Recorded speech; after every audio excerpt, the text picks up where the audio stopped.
everyone, hello and welcome back to our channel. I hope all of you are doing well and मन लगाकर सभी लोग अच्छे से पढ़ाई कर रहे हैं.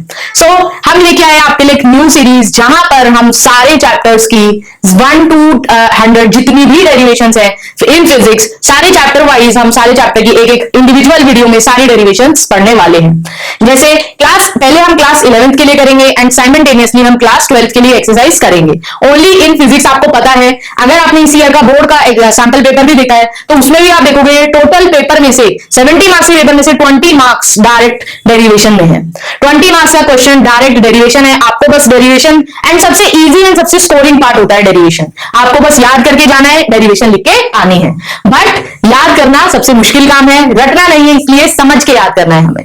सो लेट्स गेट स्टार्ट. सो आज की वीडियो में हम बात करने वाले हैं about our third chapter which is motion in a plane. मतलब जहां पे हमने vectors and basically motion in 2D देखा था. सो इस चैप्टर के अंदर टोटल 8 डेरिवेशंस है. 8 भी नहीं, एक्चुअली डेरिवेशंस तो 6 ही हैं. जैसे स्केलर और वेक्टर प्रोडक्ट का सिर्फ फॉर्मूला है जो हम देखेंगे कि वो आ कहां से आएगा, समझने के पॉइंट ऑफ व्यू से हमने इसको डेरिवेशन में रखा है. अदरवाइज मेजरली आप 6 डेरिवेशंस यहाँ पे काउंट कर सकते हैं. So first is the parallelogram law of vector addition, जहां पे हमें मेनली दो चीजें निकालनी है. First is the magnitude of the resultant vector and second is the angle made by the resultant vector with any one of the vectors जिनको हम ऐड कर रहे हैं. वो दो एक्सप्रेशंस निकालने. Then second derivation is for your oblique projectile. Oblique projectile के case में हमें क्या क्या निकालना होता है, हमारे प्रोजेक्टाइल की ट्रैजेक्टरी की इक्वेशन, हमारा time of flight, maximum height and the range attend by the range covered by the projectile. Third is the derivation on horizontal projectile. Horizontally किसी ऑब्जेक्ट को फेंक रहे हैं किसी एक हाइट से. सो उस केस में हमें एक्सप्रेशंस निकालने हैं. अगेन टाइम ऑफ फ्लाइट का, अपनी हाइट तो हमें गिवन ही होगी, हमारी रेंज का, एंड वहां पर हम एक और एक्स्ट्रा चीज निकालेंगे जो होगी velocity at any given point of time and the velocity with which the projectile will hit the ground. Fourth and fifth derivation, fourth fifth and sixth derivation आ रही है हमारी सर्कुलर मोशन से. सो सर्कुलर मोशन में जहां पर हमने पहले समझा था कि थीटा, ओमेगा और अल्फा आ जाता है एक्स, वी और टी एक ही जगह. ठीक है. सो हमें रिलेशन निकालना है सर्कुलर मोशन में जो हमारी वेलोसिटी, डिस्प्लेसमेंट या एक्सेलरेशन है एंड लीनियर मोशन में. तो बेसिकली हम लीनियर को सर्कुलर के साथ कनेक्ट कैसे करेंगे. सो पहला है हमारे derivation of the relation between v and omega, linear velocity and angular velocity. And उसके बाद हमारी नेक्स्ट डेरिवेशन है deriving the relation between a and alpha, linear acceleration and angular acceleration. Sixth derivation is about the derivation of centripetal acceleration. जैसे centripetal acceleration हमने formula निकाला v square by r, तो वो कहां से आ रहा है. Seventh and eighth is the on the vector multiplication. Multiplication दो टाइप से कर सकते हैं, scalar product and vector product. So scalar product में अगर आपके पास दो वेक्टर हैं in terms of their components ax i cap ay j cap plus az k cap and similarly b vector है, दोनों का डॉट प्रोडक्ट करोगे तो रिजल्ट क्या मिलेगा, दोनों का क्रॉस प्रोडक्ट करोगे तो रिजल्ट क्या मिलेगा, वो सारी चीजें हम देखने वाले हैं. सो we'll take a look at these 8 derivations in detail. Before moving on, don't forget to download the PDF used in this video for the derivations. It will help you, I'm very sure. So please don't forget to download the PDF from the description below. So let's get started and let's dive into the derivations. So now we will take a look at the derivations of our chapter motion in a plane. तो motion in a plane में basically 8 derivations थी जैसा हमने देखा था. कौन कौन सी 8 डेरिवेशंस थी. First was law of like parallelogram law of vector addition. Second was the derivation for the formulas of oblique projectile, projectile fired at an angle with horizontal. Third was horizontal projectile. Fourth, fifth और sixth derivation आ रही थी हमारी uniform circular motion से. ठीक है. Seventh and eighth was on vector multiplication. So let's get started. Parallelogram law of vector addition के लिए मुझे करना क्या है, पहले मुझे लॉ लिखना है. आप याद रखना है, चाहे आपसे क्वेश्चन में बोला हो लॉ लिखने के लिए या ना बोला हो, इट गोज विदाउट सेइंग कि लॉ आपको लिखना ही लिखना है अगर डेरिवेशन आई है. ठीक है. डेरिवेशन किस चीज की आएगी, जो रिजल्टेंट वेक्टर है उसका मैग्नीट्यूड निकालो और उसका एंगल निकालो. तो लॉ क्या कहता है, if two vectors are represented both in magnitude and direction by the adjacent sides of a parallelogram drawn from a point. क्या बोल रहे हैं, अगर दो वेक्टर्स है, मान लो p और q वेक्टर है, ये दो वेक्टर्स पैरेललोग्राम के एडजेसेंट साइड्स रिप्रेजेंट कर रही हैं in terms of magnitude and side direction.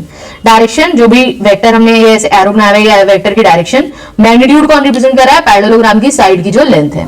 तो रिजल्टेंट जो होगा इन दोनों वेक्टर्स का, इन दोनों का एडिशन अगर करेंगे तो रिजल्टेंट कहां कौन देगा. The resultant vector is represented both in magnitude and direction by the diagonal of the parallelogram passing through the same point, जो हमारा r वेक्टर है. कब अप्लाई करते हैं law, this law of vector addition. ये वाला पार्ट आप derivation में लिखना स्किप कर सकते हो, but it is a good to know fact, इसलिए मैंने यहां मेंशन किया है कि this law of vector addition is applied when two vectors act on the same point at a certain angle. तो वेक्टर्स के बीच में याद रखना एंगल क्या है, थीटा। तो कहानी अगेन लिखनी पड़ेगी हमको। कहानी क्या है कि दो adjacent sides OA and OB parallelogram की रिप्रेजेंट कर रही है दो vector P and Q respectively. Theta क्या है, P और Q के बीच का एंगल। R वेक्टर क्या है, resultant of P and Q। हमें सबसे पहले कंस्ट्रक्शन करनी। कंस्ट्रक्शन क्या है कि इस C पॉइंट से पैरेललोग्राम के परपेंडिकुलर ड्रॉप करेंगे और ये वाली जो साइड है OA, इस साइड को एक्सटेंड करेंगे जहां ये परपेंडिकुलर को मीट करेगी N पॉइंट पे। ठीक है, तो draw perpendicular CN which meets OA at point N, जैसे हम मैथ्स में कंस्ट्रक्शन करते थे। अब हम बोल रहे हैं इस राइट एंगल ट्राइंगल में, इस ANC ट्राइंगल में आप साइन थीटा लिखो और कॉस थीटा लिखो। साइन थीटा क्या होता है, परपेंडिकुलर बाय बेस, मतलब CN by perpendicular by hypotenuse, sorry CN by AC। तो यहां से हम क्या लिख सकते हैं, जो AC होगा वो किसके इक्वल हो जाएगा, सॉरी जो CN होगा वो किसके इक्वल हो जाएगा, जो परपेंडिकुलर है AC साइन थीटा के। AC की लेंथ क्या थी, Q साइन थीटा। सिमिलरली आप अगर cos थीटा लिखोगे तो हो जाएगा base by hypotenuse AN by AC। AN क्या हो जाएगा, AC cos थीटा, मतलब Q cos थीटा। अब अगर हम ये पूरा वाला राइट एंगल ट्राइंगल लें ONC के अंदर पाइथागोरस थ्योरम फॉलो करेगा, मतलब एप्लीकेबल होगा, राइट एंगल ट्राइंगल है। पाइथागोरस क्या कहता है, हाइपोटेन्यूज का square is equal to perpendicular का स्क्वायर प्लस बेस का square. OC square is equal to ON square plus CN square. वापस आ जाओ, ठीक है। यहां पर ON को कैसे ब्रेक कर सकते हो, OA प्लस AN से। तो OA प्लस AN का होल स्क्वायर और CN का होल स्क्वायर। OA की जगह क्या लिख सकते हो, OA क्या लेंथ थी, P वेक्टर। AN क्या हो जाएगा, जो हमने ऊपर से लिखा है Q cos थीटा। CN क्या हो जाएगा, जो हमने ऊपर से लिखा है Q sin थीटा। सब्स्टिट्यूट कर दो और सिंप्लीफाई कर दो। ठीक, जो आपका ये हाइपोटेन्यूज था वो क्या था, रिजल्टेंट। तो R square is equal to P plus Q cos theta का whole square plus Q sin theta का होल स्क्वायर। पूरा होल स्क्वायर खोलो, ये A plus B whole square से खुलेगा, A square plus B square plus 2AB। तो यहाँ पे आ गया कुछ ऐसा, इधर मिल गया Q square sin square theta. अब Q square cos square theta और Q square sin square theta को एक साथ लिखो। cos square theta plus sin square theta 1 होता है, तो ये पूरी चीज 1 हो गई, ये पूरा ब्रैकेट गायब हो जाएगा। तो मेरे पास जो रिजल्टेंट वेक्टर है वो उसका मैग्नीट्यूड कितना आया, under root of P square plus Q square plus 2PQ cos theta. ठीक, उसके बाद हमें ये मिल गया आपका मैग्नीट्यूड रिजल्टेंट का। मुझे एक और चीज क्या निकालनी है, beta. Beta is the angle of resultant vector with vector P। तो अब हम उसके लिए क्या करेंगे, फिर से ये बड़ा वाला ट्राइंगल OCN ही लेंगे। अब की बार मुझे बीटा लिखना है, तो हम क्या करेंगे, हम tan बीटा लिखेंगे। tan बीटा किसके इक्वल हो जाएगा, दिस परपेंडिकुलर बाय बेस, मतलब परपेंडिकुलर क्या है CN, बेस क्या है ON। तो वही सेम काम कर रहे हैं, perpendicular CN base ON। CN को ON को कैसे तोड़ सकते हैं, OA प्लस AN, वैल्यू रख दो जो ऊपर से निकाली थी। तो बेसिकली tan बीटा किसके इक्वल आ गया, Q sin theta bye P plus Q cos theta. tan inverse लोगे इस पूरी चीज का, आपको बीटा की वैल्यू पता लग जाएगी। यही दो चीजों का डेरिवेशन आता है पैरेललोग्राम लॉ के अंदर। ऑब्लिक प्रोजेक्टाइल के केस में बात करें, ऑब्लिक प्रोजेक्टाइल कब कहते हैं, जब प्रोजेक्टाइल को किसी एंगल पे फायर कर रहे हैं विद अ हॉरिजॉन्टल। तो कहां लिख रहे हैं, consider that the projectile is fired with velocity u, initial velocity u है, making angle theta with the horizontal from point O on the ground. इस वेलोसिटी को हम दो कंपोनेंट्स में, रेक्टेंगुलर कंपोनेंट्स में रिजॉल्व कर सकते हैं, जैसा कि यहाँ पे देख पा रहे हो। एक्स कंपोनेंट क्या हो जाएगा, u cos थीटा, क्योंकि वहां पे एंगल बन रहा है थीटा उस साइड के साथ, और y कंपोनेंट क्या हो जाएगा, u sin थीटा। तो u y हो गया u sin theta along o y, मतलब y एक्सिस के अलोंग, पॉजिटिव y में, और u cos थीटा क्या हो जाएगा, पॉजिटिव x में। हमें क्या करना है, अब 2D में हमने देखा है, हम सेम इक्वेशन, मतलब इक्वेशन ऑफ मोशन यूज करते हैं दो बार, एक बार मोशन अलोंग द हॉरिजॉन्टल, एक बार मोशन अलोंग द वर्टिकल। तो हॉरिजॉन्टल में जब मोशन हो रहा है तो याद रखना है, प्रोजेक्टाइल के अंदर, ऑब्लिक प्रोजेक्टाइल हो, हॉरिजॉन्टल कैसा भी प्रोजेक्टाइल हो, हॉरिजॉन्टल मोशन में किसी भी टाइम पे अगर आप ऑब्जेक्ट को देखो, मान लो जैसे पहले स्टोरी पढ़ते हैं कि P पॉइंट पे पहुंचे, x, y कोऑर्डिनेट्स हैं। हॉरिजॉन्टल कंपोनेंट वेलोसिटी का अभी भी u cos थीटा होगा। क्यों, क्योंकि हॉरिजॉन्टल में, अलोंग द हॉरिजॉन्टल या x डायरेक्शन में कभी भी किसी भी प्रोजेक्टाइल में कोई एक्सेलरेशन नहीं लगता है। ठीक है, सो वेलोसिटी हमारी हमेशा कांस्टेंट रहेगी। वेलोसिटी का x कंपोनेंट किसी भी पॉइंट पे अगर देखोगे वो u cos थीटा ही रहेगा, और एक्सेलरेशन इसलिए x डायरेक्शन में 0 होगा, जैसे यहाँ पे मेंशन्ड है। ये बात याद रखनी है, कैसा भी प्रोजेक्टाइल हो। So ax is equal to 0, no change in velocity in horizontal direction। अब horizontal motion के लिए हम क्या करना है, सेकंड इक्वेशन ऑफ मोशन का यूज करना है। तो s is equal to ut plus half at square होता है, x में लगा रहे हैं तो initial velocity in x, then time plus half acceleration in x and time. Acceleration 0 होता है, हाफ at स्क्वायर वाला पार्ट 0 हो गया, x is equal to u cos theta t आ गया। टी को यहां से क्या लिखो, X upon U cos theta. इसको इक्वेशन 1 डब्ल्यू में क्यों डाला है, इसको आगे हम यूज करेंगे। सेम काम हमें करना है, डिटो सेम काम करना है मोशन अलोंग द वर्टिकल के लिए। वर्टिकल में क्या हो रहा है, प्रोजेक्टाइल की जो velocity along the vertical goes on decreasing. क्यों, जैसे पहले जब ऑब्जेक्ट ऊपर जा रहा है, वेलोसिटी उस पे नीचे की डायरेक्शन में, ग्रेविटी उस पे नीचे की डायरेक्शन में लग रही है, तो ग्रेजुअली यहां से जब ए पॉइंट पे पहुंचेगा, हाईएस्ट पॉइंट होता है, हाईएस्ट पॉइंट पे वेलोसिटी जीरो हो जाती है पार्टिकल की, वाई में। याद करो जो स्टोन वाला क्वेश्चन होता था, जब हम स्टोन को, इसी स्टोन को ऊपर फेंक रहे हैं, हाईएस्ट पॉइंट पे वेलोसिटी जीरो होती थी। सेम काम यहाँ पे हो रहा है, वाई में क्या होगा, अलोंग द वाई में जो मोशन हो रहा है, ओ पॉइंट से ए पॉइंट पे जब पार्टिकल जाएगा तो वेलोसिटी ग्रेजुअली डिक्रीज होगी और हाईएस्ट पॉइंट पे जीरो हो जाएगी। फिर ए से बी पे जब वापस नीचे आएगा तो वेलोसिटी इंक्रीज होना शुरू हो जाएगी धीरे धीरे। वही चीज हमने यहाँ पे लिखी है।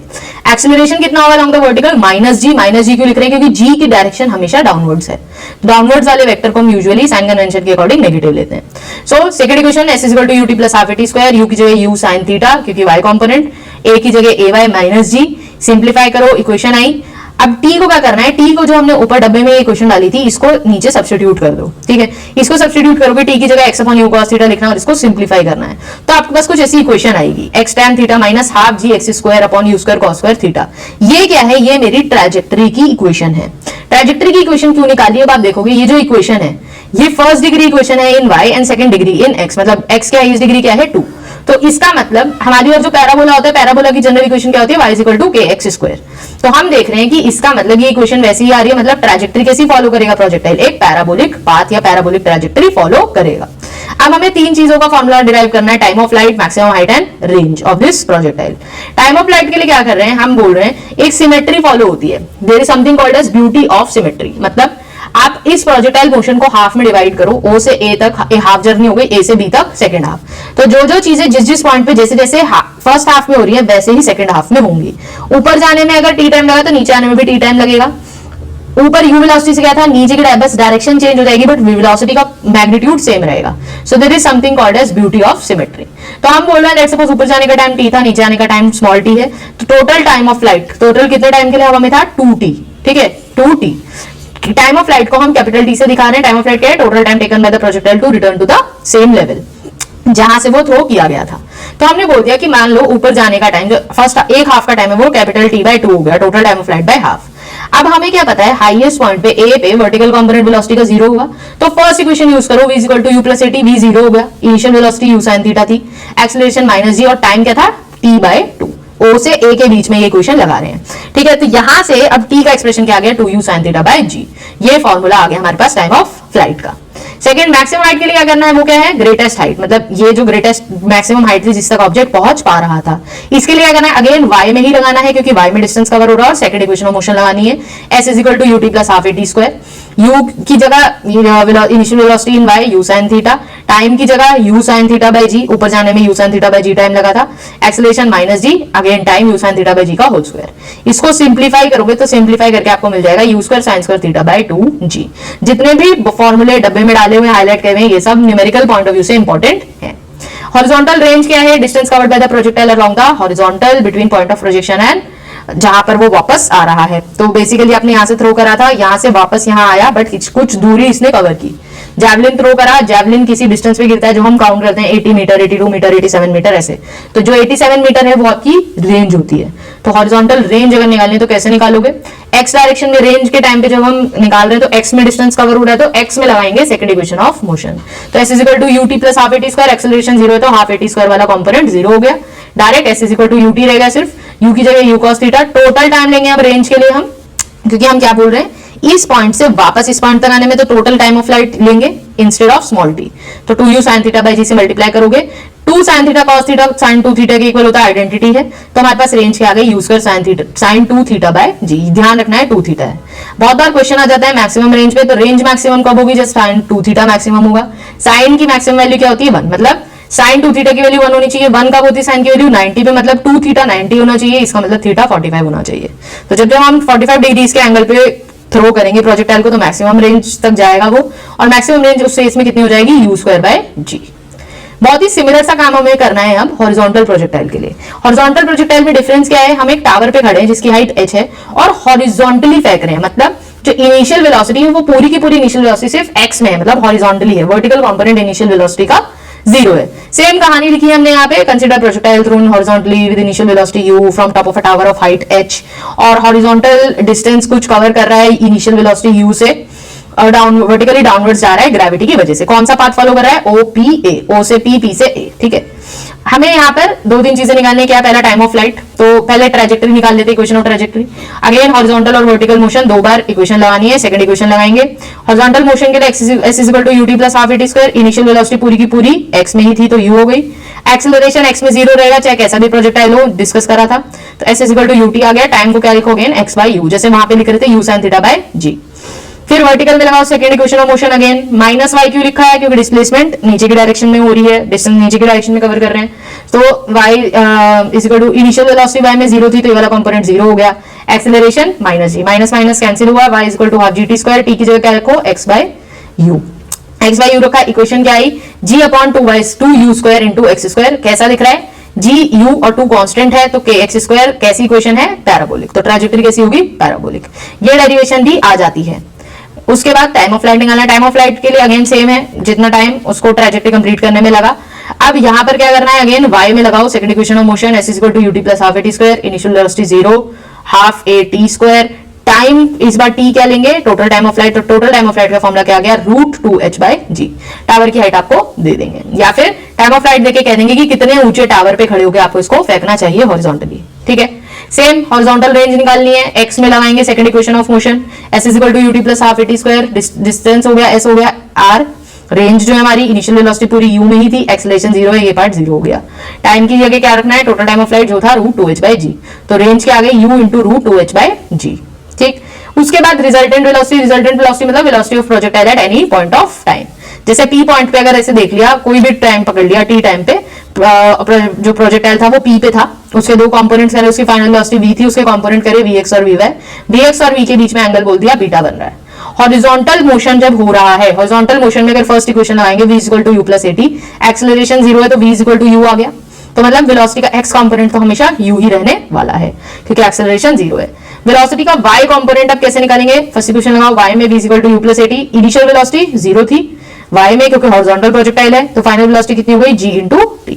रिजल्टेंट वेलोसिटी, रिजल्टेंट का जो भी ऊपर देखा था हमने पैरेललोग्राम लॉ से, magnitude a square plus b square plus 2ab cos theta होता है। थीटा कितना है दोनों में? vx और vy में 90, तो cos 90 0, ये पूरा पार्ट गायब हो गया, तो v root vx square plus vy square, vx कितना था? u, vy कितना था? gt, तो root u square plus g square t square. आ गई वेलोसिटी का मैग्नीट्यूड। वेलोसिटी की direction angle beta, tan beta निकालोगे राइट एंगल ट्रायंगल बनेगा, perpendicular by base, vy by vx, vy था gt, तो gt बाय u आ गया, tan इनवर्स लोगे तो इसका मतलब बीटा आ जाएगा। उसके बाद कितनी वेलोसिटी से ग्राउंड को हिट करेगा? बस एक चेंज करना है, हम टाइम की जगह इस बार, अभी हम आर्बिट्ररी टाइम ले रहे थे t, जब ग्राउंड को हिट करेगा तो टोटल टाइम ऑफ फ्लाइट रख देना है बस t की जगह, बस इतना सा ही चेंज है। तो जब आप टाइम ऑफ फ्लाइट रख दोगे तो टाइम ऑफ फ्लाइट कितना था? √2h बाय g, तो इस बार क्या हो जाएगा? √2h बाय g रखोगे, उसको इधर g स्क्वायर था, इधर आ जाएगा 2h बाय g स्क्वायर, मतलब 2h बाय g, तो एक g से एक g कट जाएगा तो इधर रह जाएगा 2gh, बस यही चेंज है। आपको जब ग्राउंड को हिट करने की वेलोसिटी निकालनी है तो टाइम ऑफ फ्लाइट रख देना है स्मॉल t की जगह, √2h बाय g, आंसर आ जाएगा। फोर्थ डेरिवेशन है derivation of the relation between v and omega. v is the linear velocity, omega is the angular velocity. Again कहानी लिखनी है डेरिवेशन में, अगेन एम्फसाइजिंग, कहानी बहुत इंपॉर्टेंट है। हम क्या करना है? Consider a particle moving along a circular path of radius r, radius r के पाथ में, सर्कुलर पाथ में ऑब्जेक्ट घूम रहा है। हम बोल रहे हैं पार्टिकल अगर a से b गया, डेल्टा t टाइम लगाओ, सो a से b जाने में, और आर्क लेंथ जो है ab, आर्क लेंथ कितनी है? Delta s। तो अब मुझे पता है उसमें कुछ एंगुलर डिस्प्लेसमेंट की होगी जो कि कितनी हो जाएगी? मान लो डेल्टा थीटा। तो मुझे पता है theta is equal to arc upon radius होता है, angle is equal to arc upon radius, तो delta theta will be equal to delta s by r। दोनों साइड्स को अब अगर मैं डेल्टा t से डिवाइड कर दूं तो इधर मेरा delta theta by delta t is equal to 1 upon r, इधर delta s by delta t। Delta theta by delta t क्या होता है? Omega angular velocity, delta s by delta t क्या होता है? v linear velocity. तो relation क्या आ गया? v is equal to r omega. Vector form क्या होती है इस फॉर्मूले की? v is equal to r cross omega. I hope cross product में डायरेक्शन निकालनी आती है। क्या करना है? राइट हैंड लेना है, राइट हैंड का जो ये पाम है, मतलब अंदर वाली साइड, राइट हैंड को पहले फर्स्ट वेक्टर की, मान लो अगर रेडियस ऐसे है तो राइट हैंड को ऐसे रखना है, जो पाम है आपका वो दूसरे वेक्टर की तरफ फेस करना चाहिए। ए क्रॉस बी निकाल रहे हो, ए वेक्टर ऐसे है, बी वेक्टर ऐसे है, ए क्रॉस बी ऐसे करके निकलेगा, तो मेरी साइड में थंब आ रहा है।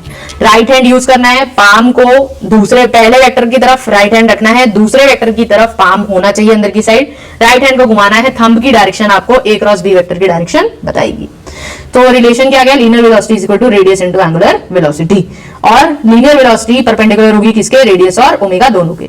जैसे यहां पर जो अगर आप डायग्राम देखोगे, ये रेडियस है, आर क्रॉस ओमेगा करके देखो, और ओमेगा आपका ऊपर की साइड है, तो आर ऐसे है, ओमेगा ऐसे है, तो किसी भी पॉइंट पे आप देखोगे तो जो वेलोसिटी है वो टेंजेंशियली आएगी। ठीक है, नेक्स्ट है relation between A and alpha, same कहानी, एंगुलर एक्सेलरेशन है, लीनियर एक्सेलरेशन। हमें पता है v equal to are omega होता है, दोनों साइड इस इक्वेशन की डिफरेंशिएट करो विद रिस्पेक्ट टू टाइम, इधर मिलेगा dv बाई dt, इधर मिलेगा d by dt of r omega. Radius तो पार्टिकल का चेंज नहीं हो रहा है, यूनिफॉर्म सर्कुलर मोशन है, कांस्टेंट रेडियस के सर्कुलर पाथ में घूम रहा है, तो r d omega by dt, d omega by dt होता है alpha, a equal to alpha r, vector form हो जाएगी अल्फा क्रॉस r। एक चीज ध्यान रखनी, क्या ऊपर था r क्रॉस ओमेगा, नीचे है अल्फा क्रॉस r, तो ये बस ऑर्डर याद रखना है, क्योंकि क्रॉस प्रोडक्ट में ऑर्डर इंपॉर्टेंट होता है। ए क्रॉस बी की जो डायरेक्शन है और बी क्रॉस ए की डायरेक्शन एग्जैक्टली ऑपोजिट होती है 180 डिग्रीज। हमारी यूनिफॉर्म सर्कुलर मोशन की लास्ट डेरिवेशन किसके ऊपर है, सेंट्रीपिटल एक्सेलरेशन। क्या बोल रहे हैं, when a body moves on a circular path with a constant speed, speed constant है बट वेलोसिटी की डायरेक्शन क्योंकि हर पॉइंट पे चेंज हो रही है, तो मोशन कैसा होता था, एक्सेलरेटेड। मोशन एक्सेलरेटेड है तो एक्सेलरेशन कहां डायरेक्टेड होगा हमेशा, सर्कुलर मोशन में, towards the centre and it will act along the radius. इस एक्सेलरेशन को ही क्या बोलते हैं, सेंट्रीपिटल एक्सेलरेशन। सेंट्रीपिटल नाम कहां से आ रहा है, सेंटर सीकिंग एक्सेलरेशन, सेंटर की तरफ जाता है एक्सेलरेशन हमेशा, along the centre and along the, मतलब towards the centre and along the radius directed होगा। कहानी क्या लिख रहे हैं कि let a body is moving with constant speed v on a circular path of radius r। t1 t2 time पे हमने दो पॉइंट्स कंसीडर करे, a b, a पे t1 टाइम पे था, b पे t2 टाइम में था, a से b गया, कुछ टाइम लगा, a पॉइंट पे वेलोसिटी v, अब आप देखो मैग्नीट्यूड हर जगह v ही है, बट दो अलग अलग वेक्टर होंगे क्योंकि दो अलग अलग डायरेक्शन है, तो इसको बोलते हैं v1 वेक्टर, इसको बोलते हैं v2 वेक्टर, मैग्नीट्यूड दोनों का सेम है। v1 वेक्टर ऐसे था, v2 वेक्टर ऐसे था, दोनों को ट्रांसलेशन प्रॉपर्टी ऑफ वेक्टर से v1 को उठाओ, v2 को उठाओ, दोनों को आपस में साथ में रखो। ठीक है, तो अब रिजल्टेंट मतलब चेंज अगर निकालना है तो चेंज कैसे होगा, ये जो क्यू आर वेक्टर है वो क्या हो जाएगा, v2 माइनस v1। इस चीज को आप ट्रायंगल लॉ से भी देख सकते हो, ट्रायंगल लॉ क्या कहेगा, OQ plus QR is equal to OR vector, मतलब OQ कितना था, v1 vector plus this vector will be equal to v2 vector, तो this vector is equal to v2 minus v1 vector. Triangle law भी use कर सकते हो। तो यहां से हमारा क्या आया, सेकंड फिगर से यही सेम चीज लिखी है कि QR वेक्टर क्या हो गया, PR vector minus PQ vector, P की जगह सॉरी O लिख दिया, यहाँ पे P रह गया लिखना, तो ये P पॉइंट होगा, O नहीं होगा, P पॉइंट है तो PR माइनस PQ, तो डेल्टा V आ गया v2 माइनस v1। हम बोल रहे हैं कि अगर डेल्टा थीटा बहुत स्मॉल है, स्मॉल एंगल लेने से क्या फायदा होगा, अगर एंगल में स्मॉल है तो एंगल की वैल्यू tan थीटा के इक्वल हो जाएगी। If theta is small then theta is equal to tan theta, tan theta is equal to right angle triangle है base perpendicular by base, perpendicular क्या है QR, बेस क्या है आपका PQ। ठीक है, तो डेल्टा V बाय V, दोनों साइड्स को इक्वेशन की डिवाइड करो डेल्टा t से, तो delta theta by delta t, और इधर आ गया delta V by V into 1 by t। Limits लो दोनों साइड पे, लिमिट केस क्या लेनी है, टाइम डेल्टा टी के लिए लिमिट लेनी है कि डेल्टा टी टेंडिंग टू 0, मतलब हम बोल रहे हैं कि बहुत ही स्मॉल इंटरवल ऑफ टाइम में ये चेंज हो रहा है, डेल्टा टी की वैल्यू बहुत बहुत बहुत बहुत बहुत ज्यादा छोटी है। लिमिट लेने से क्या होगा, डेल्टा को कैसे कन्वर्ट कर देंगे, डी में, डिफरेंशियल में, क्योंकि limit delta T tending to 0 पे डेल्टा डी में कन्वर्ट हो जाता है। तो कुल मिलाकर हमारे पास फॉर्मूला क्या आया, delta D theta by D T is equal to 1 upon V D V by D T. D theta by D T क्या होता है omega, D V by D T क्या होता है ए। तो फॉर्मूला क्या आया, A is equal to V omega. अब V is equal to are omega को आप मतलब सब्स्टिट्यूट करो, एक बार v और ओमेगा के टर्म्स में रखो, एक बार r ओमेगा के टर्म्स में रखो, एक बार r v के टर्म्स में रखो, तो सेंट्रीपिटल एक्सेलरेशन के सारे फॉर्मूले आएंगे। मोस्ट इंपॉर्टेंटली कौन सा यूज होता है, v स्क्वायर बाय r वाला रिलेशन ज्यादा यूज होता है। उसके अलावा आप और कैसे लिख सकते हो, ओमेगा को और कैसे लिख सकते हो, 2 पाई बाय टी, जहां पे टी क्या था, कैपिटल टी क्या था, टाइम पीरियड, और टाइम पीरियड के साथ साथ और कैसे लिख सकते हो in terms of frequency, frequency की थी क्या थी 1 upon time period. Omega is equal to 2 pi by T, I think सबको पता होगा, स्टिल नहीं पता तो omega is equal to 2 pi by T कब बोल रहे हैं, ओमेगा कैसे निकाल रहे थे, आपका जो टोटल डिस्टेंस है by total time. Omega velocity कब होगी, डिस्टेंस कब कितना हो जाएगा, पूरा सर्कल अगर चल रहे हो तो 2 पाई, और टोटल टाइम कितना लगेगा, टाइम पीरियड। टाइम पीरियड क्या होता है, एक सर्कल कंप्लीट करने में जितना टाइम लगा, तो उस हिसाब से 2 pi by T is equal to omega आ रहा है। लास्ट की दो डेरिवेशन से मल्टीप्लीकेशन थे, तो स्केलर या डॉट प्रोडक्ट के लिए बोल रहे हैं, अगर ए डॉट बी कर रहे हो तो ए बी कॉस थीटा होता है, cos 0 1 होता है, cos 90 0 होता है, तो इसलिए i dot i j dot j k dot k 1 है। अगर वेक्टर फॉर्म में है तो सीधा डॉट प्रोडक्ट करोगे तो basically ax bx plus ay by plus az bz आ जाएगा। आई होप ये चीज तो सेल्फ एक्सप्लेनेटरी है, इसको एक्सप्लेन करने की जरूरत नहीं है। सिमिलरली वेक्टर या क्रॉस प्रोडक्ट के लिए बस एक चीज क्या याद रखनी है कि ए बी साइन थीटा होता है, ये एक वेक्टर क्वांटिटी में रिजल्ट करता है। अब ये बस एक बात समझ लेते हैं फटाफट से, जब हमें आई कंपोनेंट लिखना है क्रॉस बी का तो हम आई वाला कॉलम छुपाएंगे, जो बचा उसको क्रॉस मल्टीप्लाई करेंगे। जैसे आई कॉलम अगर आपने छुपाया तो A Y B Z minus A Z B Y, cross multiply, बीच में माइनस साइन। बस याद रखना है जे वाला कंपोनेंट माइनस होता है, माइनस जे कैप। जे वाला कॉलम छुपाओ A X B Z minus B X A Z, ठीक है। सिमिलरली के लिए के कंपोनेंट जब लिखना है तो के वाला कॉलम छुपाओ, क्रॉस मल्टीप्लाई, बीच में माइनस साइन, ए एक्स बी वाई माइनस ए वाई बी एक्स। अगर आपको डायरेक्शन वेक्टर यूनिट वेक्टर निकालने के लिए आ जाता है, unit vector in the direction of A cross B vector, तो A cross B vector divided by उसका मैग्नीट्यूड, तो आपको यूनिट वेक्टर मिल जाएगा in the direction of A cross B. So this was all about the derivations for this chapter. I hope this video has helped you. If this video has helped you, then please like, share and subscribe to our channel. Thank you so much for watching the video.